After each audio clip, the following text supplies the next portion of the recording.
इस कथा से शिक्षा मिलती है कि दुनिया जिस गर्भ की बुराई करती है, शास्त्र कहते हैं गर्भ में जितनी तकलीफ मिलती है उतनी न कभी मिली न कभी मिलेगा।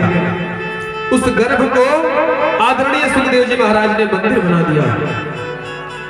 12 वर्षों तक मां के गर्भ में रहे, लेकिन व्यास पत्नी ने कहा, अजय सुनते हो? व्यास जी बोले, क्या? मेरे गर्भ से वेद मंत्रों का उच्चारण होता है। व्यास जी ने कहा, जरूर कोई ज्ञानी पुरुष होगा, गर्भ में ज्ञानी महापुरुष होगा, लेकिन बाहर आने का नाम ही नहीं लेता। 12 साल चल रही है। व्यास जी ने कहा, बेटा बाहर आओ, आपकी मातुश्री को बड़ी तकलीफ होती है। सुखदेव जी ने कहा कि मैं बाहर नहीं आऊंगा। अरे बाहर आते ही विष्णु की माया मुझे पकड़ लेगी। व्यास जी ने कहा, मैं वचन देता हूं बेटा, तुम्हें विष्णु की माया का असर नहीं होगा। सुखदेव ने कहा, आपकी बातों पर कैसे विश्वास करूं?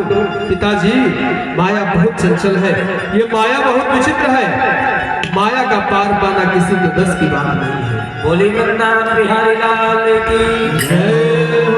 ये माया तेरी बहुत कठिन है, ये माया तेरी बहुत कठिन है, ये माया तेरी बहुत कठिन है, ये माया तेरी बहुत कठिन है।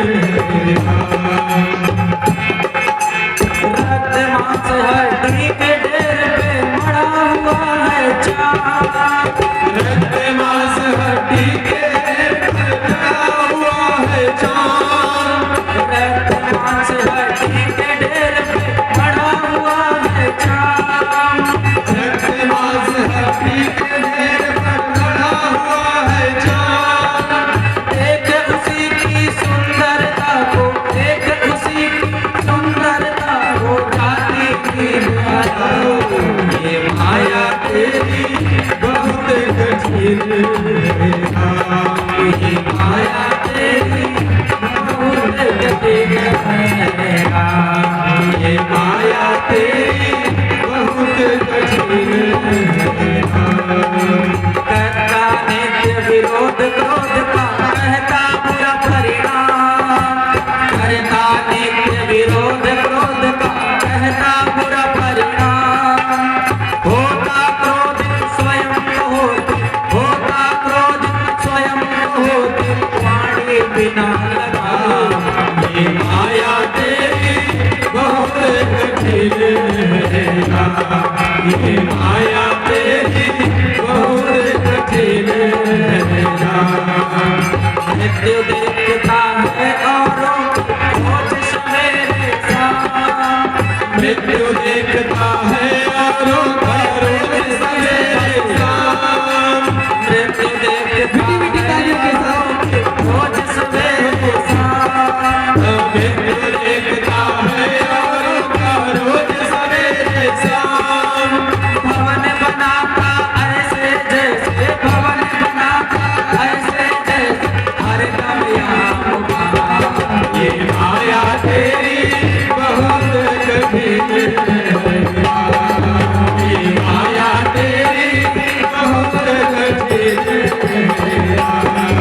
ये माया तेरी बहुत कठिन है, ये माया तेरी बहुत कठिन है।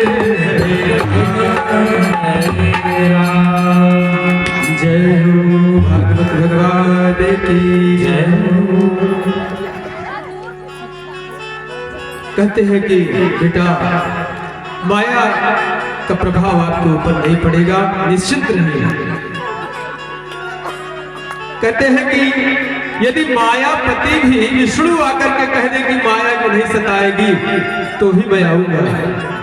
सुखदेव जी कहते हैं मेरे गोविंद को आना पड़ा और मेरे गोविंद ने कहा, बेटा सुखदेव तुम पर माया का असर नहीं होगा।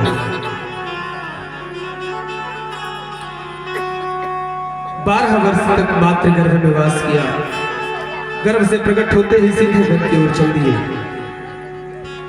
जैसे वन की ओर जाने लगे, सुखदेव उनके पीछे पीछे व्यास जी जा रहे हैं। श्री सूत जी महाराज अपने मंगलाचरण में कह रहे हैं, अपनी स्तुति में कह रहे हैं, या प्रज प्रजंतो मेदकृत्यम द्वैपायनो विरह कादर आजुहाव पुत्रेदि तन्मयतः तरोर्विनेतुस्तम सर्वभूतम हृदय मुनिमातुः स्मित। जन्म लेते ही जो संन्यास ले ली, 4 अंगुल की कौपीन जिसके शरीर पर नहीं है, पुत्र पुत्र कह करके व्यास जी के पीछे चल रहे हैं। ऐसे परम वंदनीय पूज्य सुखदेव जी के चरणों में हम प्रणाम करते हैं। व्यास जी कहते हैं, पुत्र जवाब मिलता है वृक्षों से। पुत्र पुत्र कहते हुए जा रहे हैं और जवाब दे रहे हैं वृक्ष। वृक्ष शायद ये बताना चाहते हैं कि आप जिनके बारे में सोच रहे हैं, आप जिनके पिता हैं, आप पिता बन चुके हो, पहले आपके भी पिता रह चुके हैं। इसमें कोई आश्चर्य की बात नहीं है। व्यास जी लौट करके चले आए। ऐसे परम आदरणीय वंदनीय सुखदेव जी को हम प्रणाम करते हैं। सुखदेव परम संत हैं और संतों की सन्निधि जीवन को संवार देती है। संतों का चरित्र जीवन को परिवर्तित कर देता है। चलिए हम सभी लोग कीर्तन करते हैं। जय जय राधा रमण हरि बोल, जय जय राधा रमण हरि बोल, जय जय राधा रमण हरि बोल, जय जय राधा रमण हरि बोल, जय जय राधा रमण हरि बोल, जय जय राधा रमण हरि बोल, राधा रमण हरि बोल,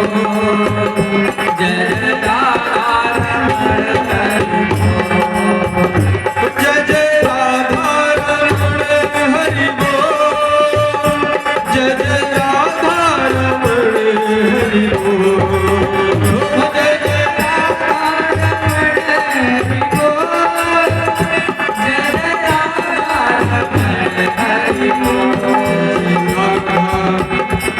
जय राधा रमण हरि बोल, जय जय राधा रमण हरि बोल, जय जय राधा रमण हरि बोल, जय जय राधा रमण हरि बोल,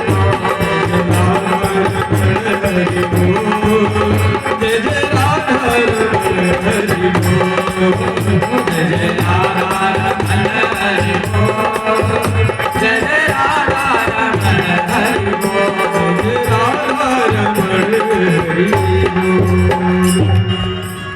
आदरणीय सुखदेव जी महाराज सौनकादि ऋषियों के प्रश्नों का जवाब देते हैं। पहला प्रश्न क्या था? मानव के लिए परम धर्म क्या है, मानव धर्म क्या है? सुध जी का उत्तर मनुष्य के लिए सर्वोत्तम धर्म है श्री कृष्ण के चरणों में प्रीति होना, कन्हैया के चरणों में प्रीति होना। लेकिन कन्हैया के चरणों में जो प्रेम हो वो निष्काम होना चाहिए, कोई कामना नहीं, निष्काम प्रेम में ही सर्वोत्तम धर्म है। अब बहुत गौर से सुने, बहुत सुंदर बात है। वास्तव में निष्काम धर्म से ऊंचा कोई धर्म नहीं है। सज्जनों, मंदिर हम इसलिए जाएं कि बदले में कुछ चाहिए, बल्कि मंदिर इसलिए जाएं कि मंदिर जाना हमारा धर्म है। आज मंदिर न जाने का ही सबसे मुख्य कारण है जो हिंदुओं में एकता नहीं है, जो अताताई भारत में आकर के बस गए हैं, आज वो पनप रहे हैं। क्योंकि जहाँ जो उनका धर्म है, जहाँ उनका धर्म का केंद्र है, वहां वो बार बार इकट्ठे हो रहे हैं, संयुक्त हो रहे हैं, हमारे आपके लिए षड्यंत्र रच रहे हैं। और हिंदू एक ना होने के कारण बार बार पिसता जा रहा है, मारता जा रहा है। आप देख लीजिए, पूरे भारत में कहीं भी अगर उपद्रव हुआ होगा तो ये नहीं पूछे होंगे वो अताताई, कि आप यादव जी हैं, आप चौधरी जी, आप पंडित जी, आप ठाकुर जी हैं। हाथ में रक्षा सूत्र अगर देखे, ये जान रहे कि ये हिंदू है, तो उन सभी व्यक्तियों को टारगेट किया उन्होंने। इसलिए इस चीज से निकला जाए, जातिवाद से निकले, संयुक्त रहेंगे तो मजबूत रहेंगे। मंदिर जाने का प्रयास करें, कोई भी धार्मिक आयोजन हो रहा हो, उस धार्मिक आयोजन में सम्मिलित होने का प्रयास करें। मंदिर जाना हमारा धर्म है। भागवत हम इसलिए नहीं सुने कि हमारा बिजनेस चले, हमारा व्यापार बढ़े। भागवत इसलिए सुने क्योंकि भागवत सुनना हमारा धर्म है, यह जीवन का सार है। दूसरी बात, मंदिर में पूजा करने जाते हैं तो श्रेष्ठ देवता कौन है? क्या प्रश्न है? आप सबके भी मन में चलता होगा कि श्रेष्ठ किसको माने हैं। तो सूत जी ने बड़ी सुंदर बात कही, निंदा कभी किसी की भी मत करो और निष्ठा हमेशा एक में रखो। आज बहुत सारे पंथ ऐसे पनप गए हैं जो केवल हिंदू धर्म के शास्त्रों का खंडन करने के लिए पैदा हुए हैं। अरे अगर आप में महत्वपूर्ण बातें हैं तो आप अपने महत्वपूर्ण बातों को गुणगान गाइए, कौन रोक रहा है आपको?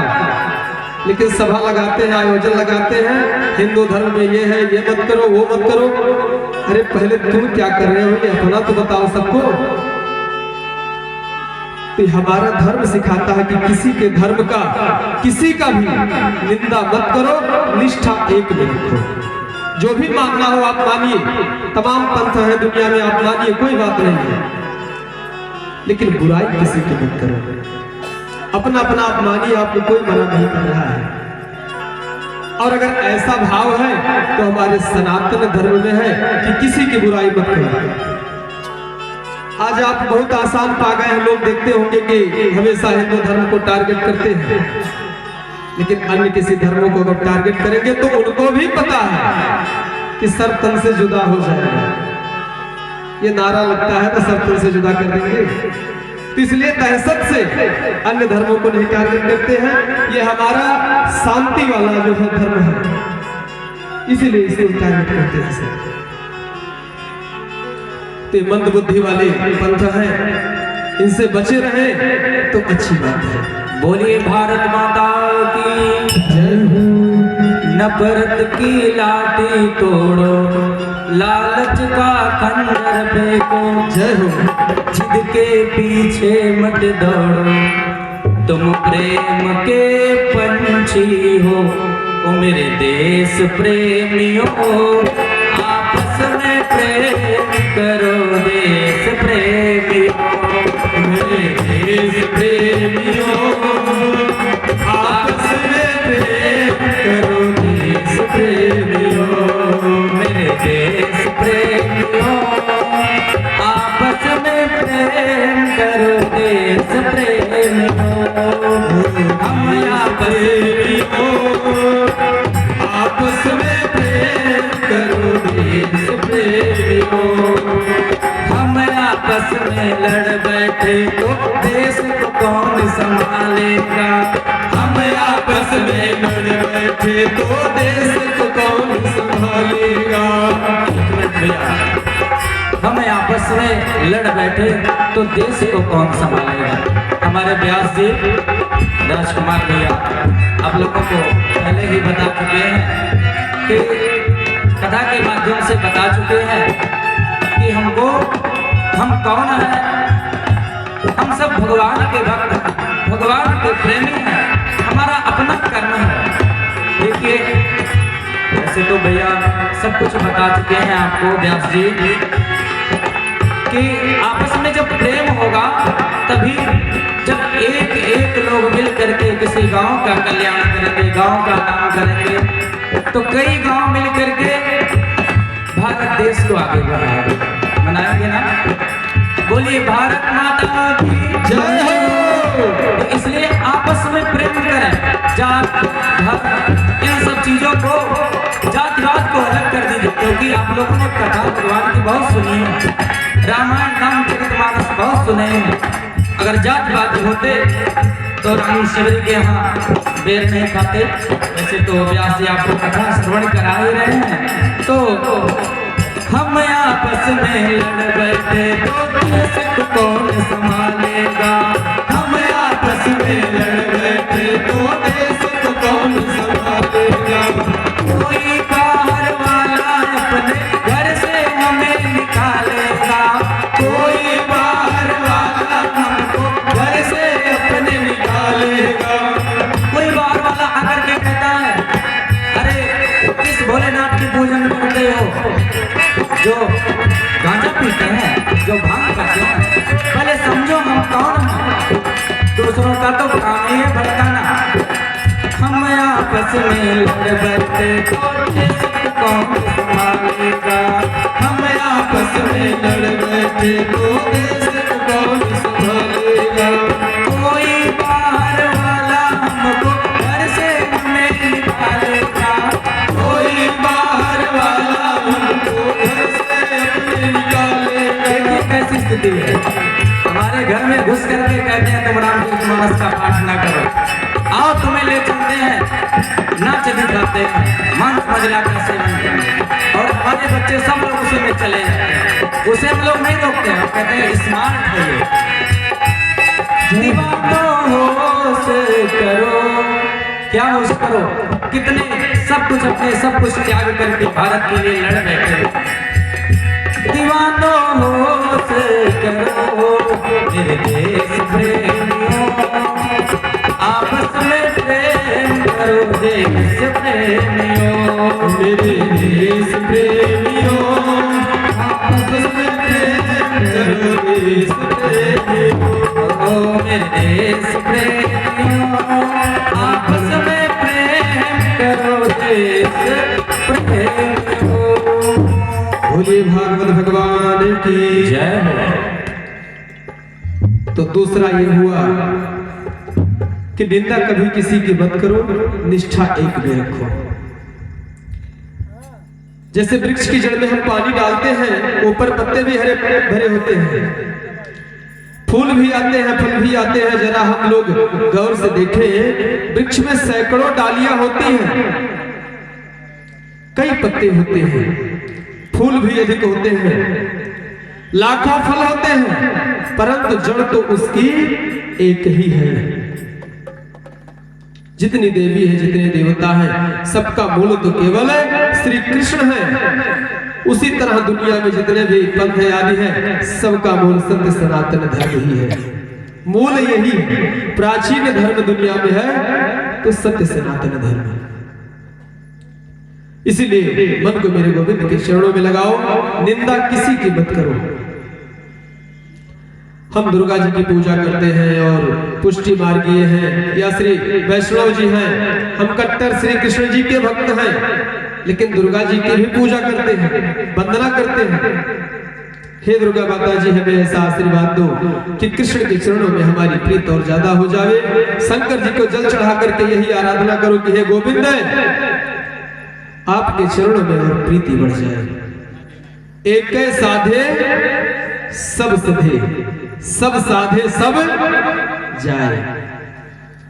अन्यथा से गोविंद का चिंतन करो, जिसकी दृष्टि में एक के अलावा कोई दूसरा न हो।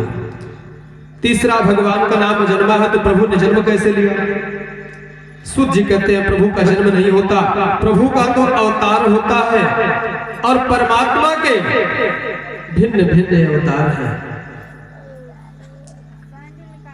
राम सिया राम जय जय राम, राम सिया राम जय जय राम, राम सिया राम जय जय राम, राम सिया राम जय जय राम। जब जब होई धर्म कहानी, जय हो। बाढ़ी असुर महाअभिमानी, राम सिया राम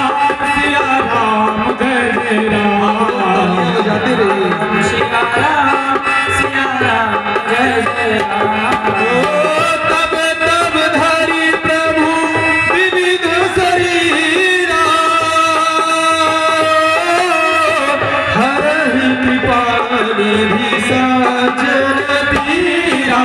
राम सिया राम जय जय राम। राम सिया राम जय जय राम। राम सिया राम जय जय राम। राम सिया राम जय जय राम। शास्त्र के परिवेक्षण में देखें तो भगवान के 24 अवतार हैं।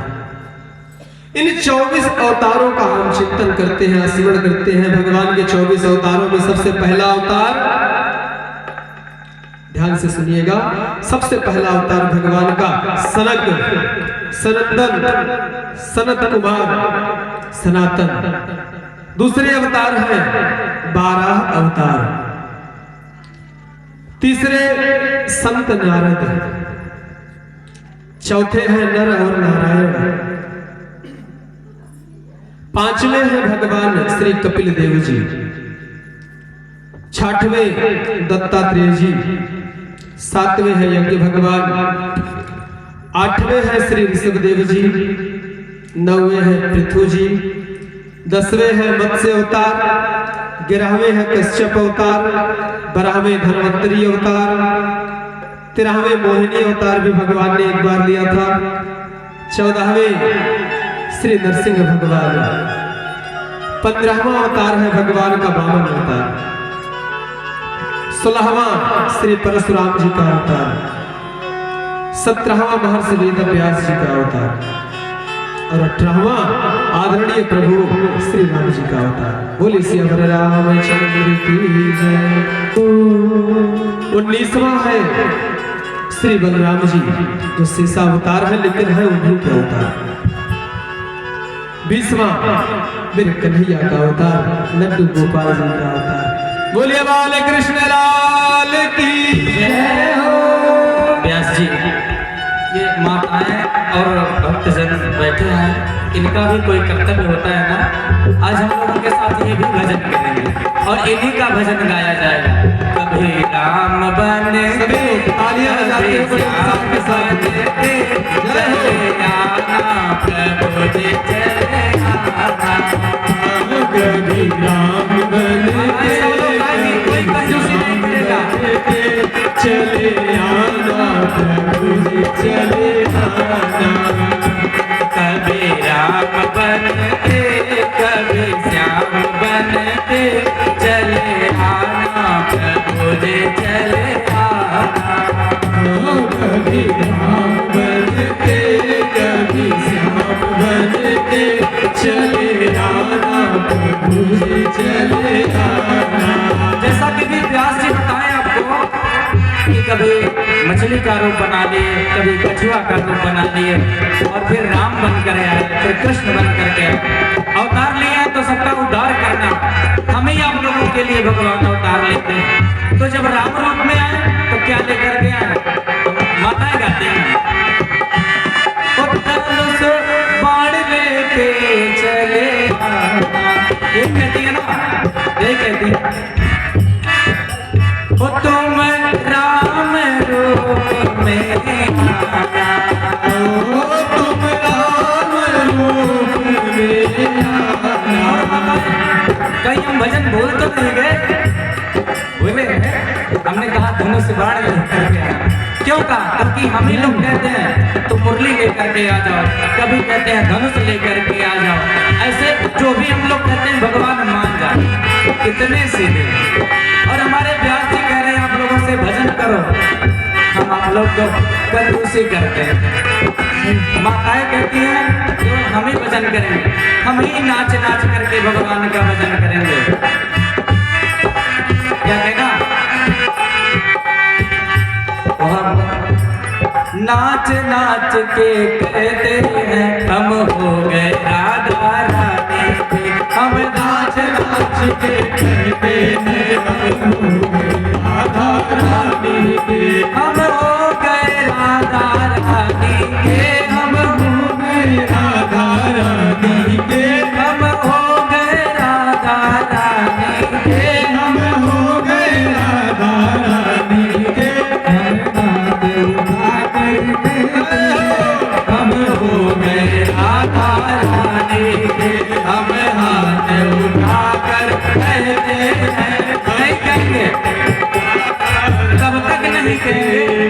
जब तक आप लोग हाथ उठा करके नहीं कहेंगे हे किशोरी जी हम आपके हो गए, क्योंकि कंजूसी बहुत करते हैं।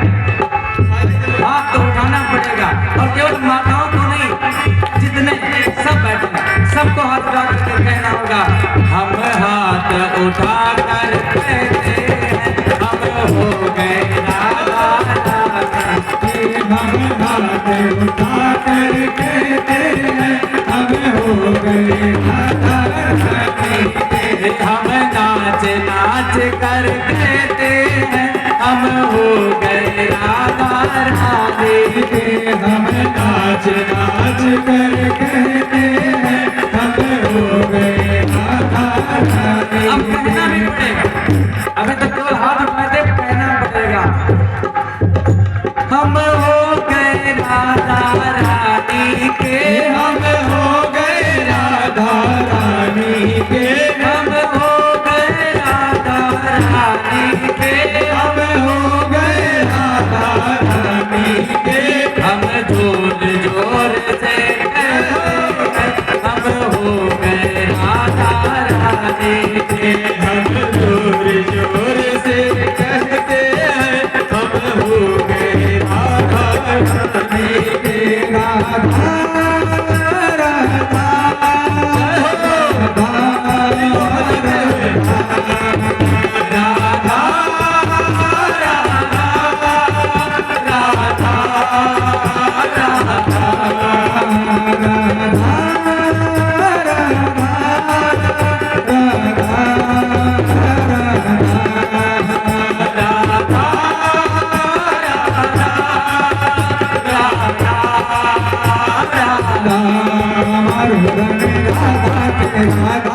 हमारो धन राधा श्री राधा श्री राधा।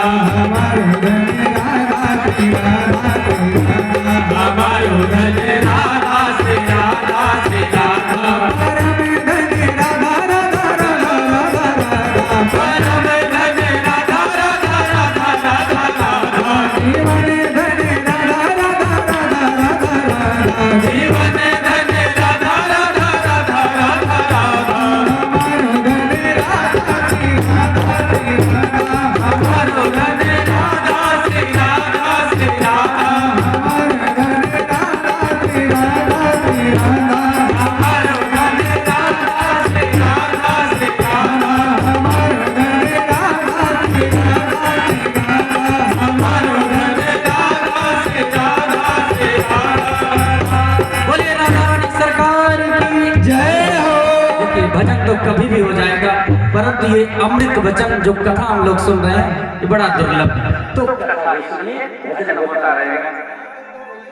बोलिए राधा रानी सरकार की जय हो। ढेर सही लागे। जय सिया राम। तो भगवान श्री बलराम जी शेषावतार इनका 19वां अवतार, 20वां अवतार कन्हैया का, 21वां अवतार हरि जी का अवतार, 22वां हंस अवतार और 23वां भगवान बुद्ध का अवतार। ये भगवान बुद्ध उस संत हैं जो लोग आज के समय मानते हैं। ये बुद्ध अवतार 24 अवतारों में भगवान विष्णु जी का बनाया गया है। सनातन धर्म में भगवान बुद्ध का अवतार बताया गया है और 24वां कल्कि अवतार। ये 24 अवतार भगवान के हैं। भगवान के जितने भी अवतार हैं उनमें प्रत्यक्ष परिपूर्णतम अवतार तो श्री कृष्ण अवतार है, श्री राम अवतार है। राम और कृष्ण के अवतारों में अंतर क्या है सज्जनों? राम और कृष्ण दोनों एक हैं, दोनों एक हैं।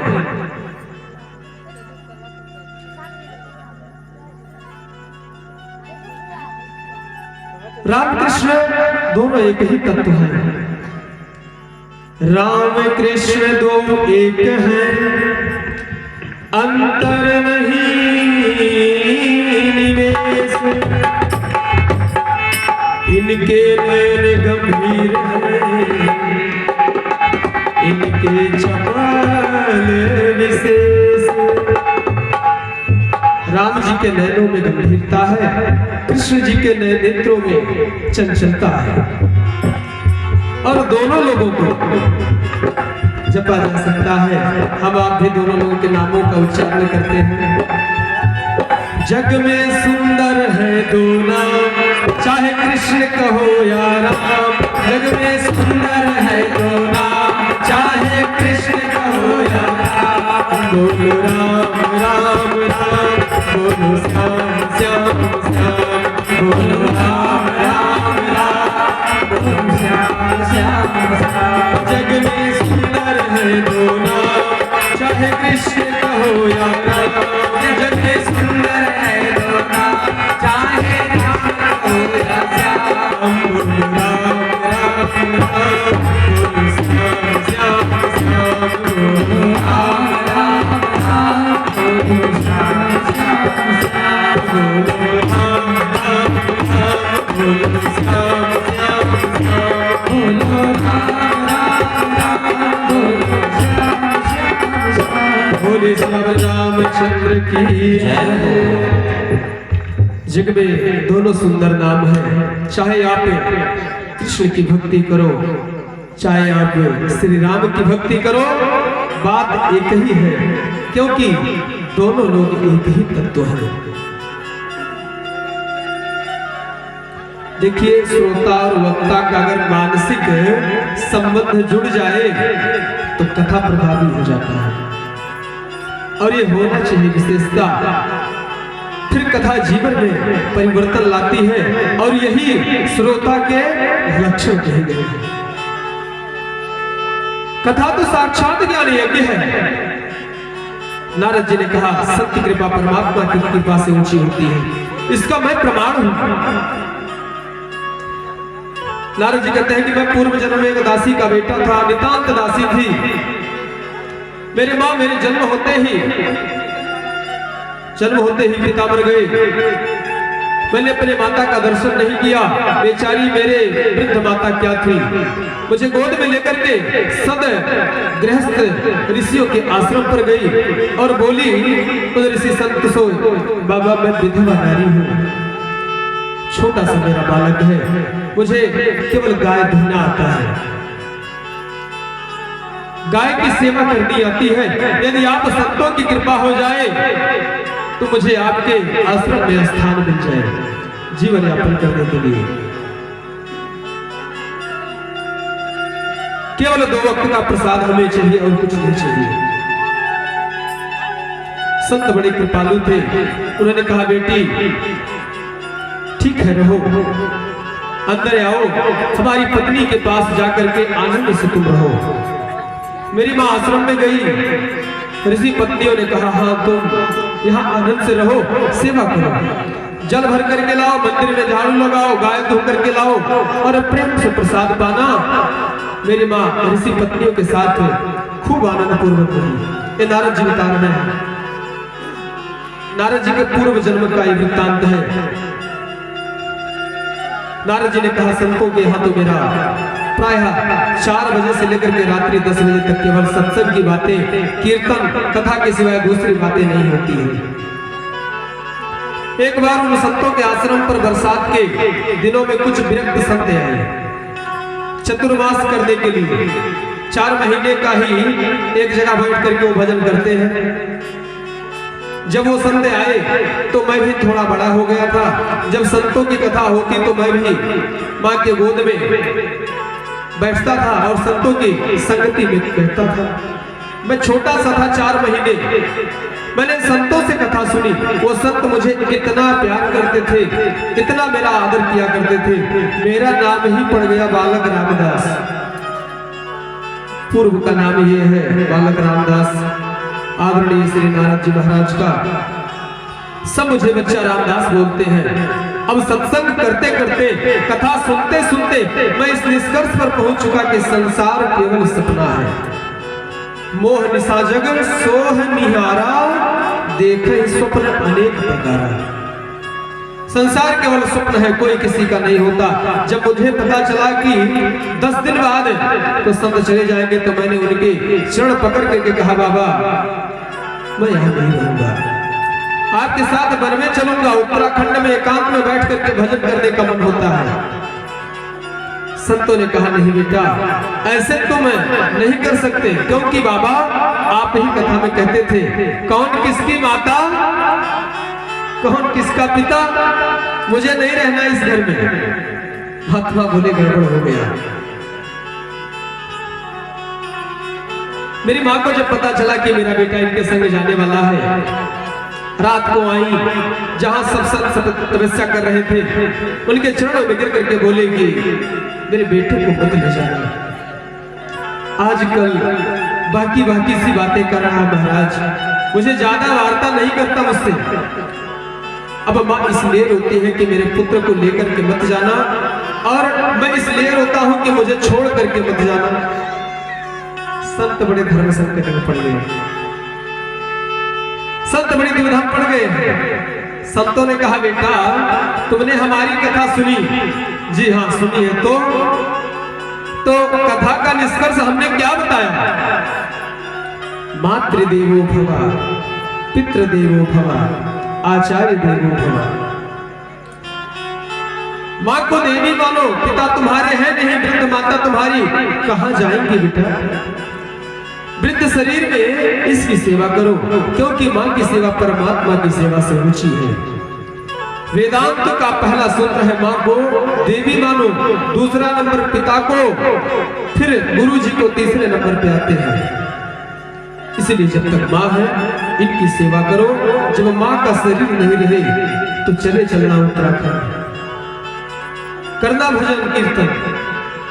मैं चरणों में गिर करके बोला बाबा मेरा मन नहीं करता रहने का, आप लोग मुझे छोड़ करके जा रहे हैं, मुझे बता करके जाइए कि मैं कैसे रहूं। तुम संतों ने मिल करके नारद जी को एक मंत्र दिया, ओम नमो भगवते वासुदेवाय, ओम नमो भगवते वासुदेवाय, ओम नमो भगवते वासुदेवाय, ओम नमो भगवते वासुदेवाय। आप सभी सुनिए, वासुदेवाय मेरो वासुदेवाय, वासुदेवाय मेरो वासुदेवाय, वासुदेवाय, ओम भगवते वासुदेवाय, ओम नमो भगवते वासुदेवाय, ओम नमो भगवते वासुदेवाय, ओम नमो भगवते वासुदेवाय, ओम नमो भगवते वासुदेवाय, वासुदेवाय मेरो वासुदेवाय, वासुदेवाय मेरो वासुदेवाय, वासुदेवाय मेरो वासुदेवाय, वासुदेवाय मेरो वासुदेवाय, ओम नमो भगवते वासुदेवाय, ओम नमो भगवते वासुदेवाय, ओम नमो भगवते वासुदेवाय। सभी ने जितने संत थे मुझे मंत्र देकर के चले गए। नारद जी ने कहा मेरा मन घर में नहीं लगता, मैं मेरी माँ का इकलौता बेटा, इतना प्यार करती मुझे, थोड़ी देर के लिए भी आंखें से ओझल नहीं होने देती। कहती बेटा रामदास किधर गया? मैं सोचता क्या करूं, एक मिनट भी अगर नारद जी इधर उधर कहीं हो जाते तुरंत मैं सोचती ऐसा ना हो पैदल निकल गए।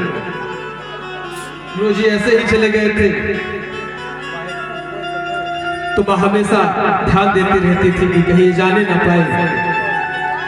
एक दिन नारद जी बता रहे हैं कि मन में सोचा कि हे भगवान मेरी माँ की मृत्यु हो जावे, यद्यपि मुझे ऐसा नहीं सोचना था, लेकिन जब तक ये रहेगी मुझे भजन करने नहीं देगी। सोचिए भक्ति और तपस्या के प्रति कैसा भाव है। ऐसा माँ के प्रति सोचना तो गलत बात है, लेकिन मन में बैराग ऐसा आ गया। दूसरे दिन माँ जब गाय धोने गई, सोचिए दूसरे दिन जब माँ ने गाय धोने वहां बैठी तो रास्ते में जाते समय सांप बैठा था घास में। सांप ने माँ को डस लिया और माँ मर गई। एकदा निर्गतो गेहा दुहंती निसी गाम पते सर्पे दशकत्वाम स्मृतः कृपणम कालचोनितः। नारद जी कहते हैं कि मेरी माँ के मरने के बाद मैं बहुत जोर से रोया और मेरी आंखों से 2 प्रकार के आंसू निकले उस रोते समय। दाहिनी आंख से गर्म आंसू और बाईं आंख से ठंडे आंसू। व्यास जी बोले क्यों, ऐसा क्यों? नारद जी कहे कि व्यक्ति जब दुखी होकर के रोता है ना तो आंसू गर्म निकलते हैं और प्रसन्नता से रोता है तो आंसू ठंडे निकलते हैं।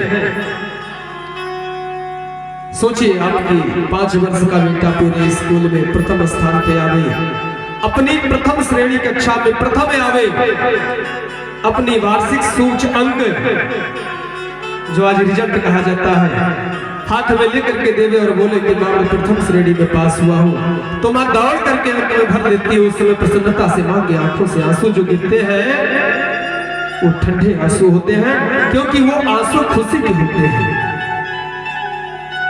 और किसी विपत्ति में व्यक्ति के आंसू गर्म ही निकलते हैं।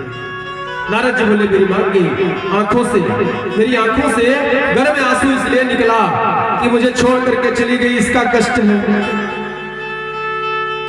ठंडे आंसू इसलिए निकले कि मुझे वन में जाने से कोई रोकेगा नहीं और मैं सीधा उत्तराखंड की ओर चलता गया। परमात्मा की कृपा समझा मैंने मां की मृत्यु को उत्तराखंड जाकर के बद्री धाम में पर्वत की एक गुफा में मैं नाचने लगा। संतों के बताए हुए मंत्र का मैं जाप करने लगा। हरि भजन बिना आराम नहीं, हरि भजन बिना आराम नहीं, हरि भजन बिना आराम नहीं, हरि भजन बिना आराम नहीं, भोलेनाथ बिना आनंद नहीं, भोलेनाथ बिना आनंद नहीं, भोलेनाथ बिना आनंद नहीं, भोलेनाथ बिना आनंद नहीं। श्रीमन्नारायण नारायण नारायण, श्रीमन्नारायण नारायण नारायण, भद्री नारायण नारायण नारायण, भद्री नारायण नारायण